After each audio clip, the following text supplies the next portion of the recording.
বাণিজ্যিক সুবিধা বাড়াতে দেশের সবচেয়ে বড় স্থলবন্দর বেনাপোলে কার্গো ভেহিকল টার্মিনাল উদ্বোধন করা হয়েছে।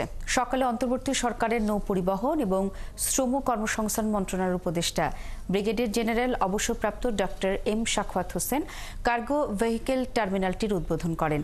এর ফলে বন্দরে পণ্য জট ও যানজট যেমন মুক্ত হবে, তেমনি নিরাপত্তা ব্যবস্থা বহুগুণ বাড়বে বলে জানান তিনি। সরকার নিজের অর্থায়নে ৩২৯ কোটি টাকা ব্যয়ে ৪১ একর জমিতে নির্মাণ হয়েছে। নবনির্মিত ওই টার্মিনালে প্রায় ১৫০০ ট্রাক রাখার ধারণ ক্ষমতা রয়েছে। এ সময় আরও উপস্থিত ছিলেন জাতীয় বন্দর চেয়ারম্যান মঞ্জুরুল ইসলাম সহ সরকারি অন্যান্য কর্মকর্তারা।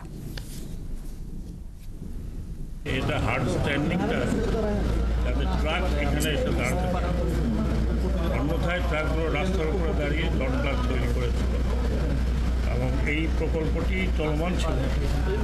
এই প্রকল্পটিকে শেষ করা এবং এর মধ্যে অনেকেই আপনাদের মতো অনেক কমপ্লেন করেছিলেন, সেই কমপ্লেনে ইনকোয়ারি হয়েছে।